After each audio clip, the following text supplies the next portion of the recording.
Il y a maintenant, si vous comptez bien, 3 mois que Paris a été victime de terribles attentats. De nombreux témoins, vous le savez, sont encore sous traitement. D'autres sont toujours en état de stress post-traumatique. Et c'est à ce sujet-là que Laurence Bovilla a rencontré une équipe. Alors, ces troubles anxieux, il faut savoir, se manifestent la plupart du temps après un accident ou toute autre situation qui génère de la peur, comme c'est le cas là, avec ces attentats. Et Laurence a rencontré une équipe marseillaise qui étudie de très près une méthode assez étonnante, à vous de juger, qui traite précisément le stress post-traumatique. Regardez.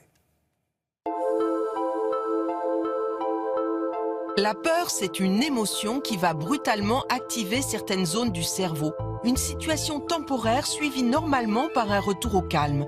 Parfois, tout s'emballe et se bloque. La peur devient permanente. C'est le mécanisme du stress post-traumatique. Dans cet institut de neurosciences de Marseille, on étudie ce phénomène et les effets d'un traitement appelé EMDR, en français, désensibilisation et reprogrammation par le mouvement des yeux.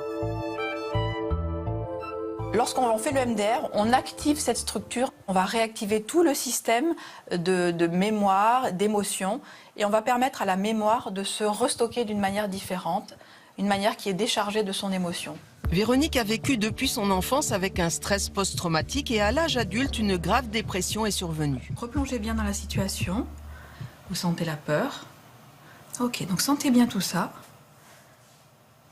et regardez ce qui vient quand vous suivez la lumière.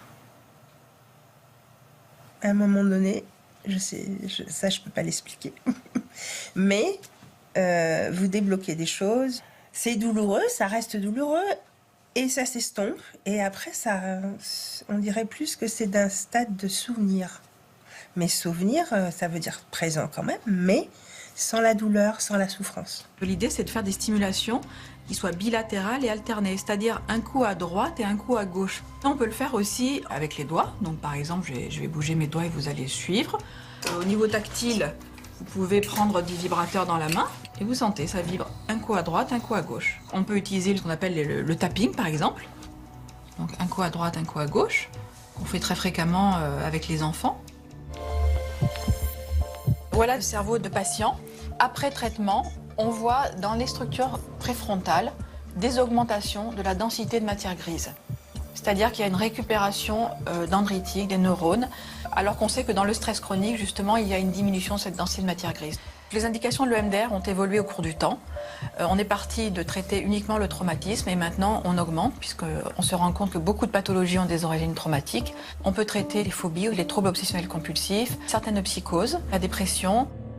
Cette technique a été inventée il y a une trentaine d'années aux États-Unis. Elle a été proposée lors des attentats new-yorkais en 2001, lors de tremblements de terre du Mexique en 2010 et proposée à certaines victimes des attentats de novembre dernier à Paris.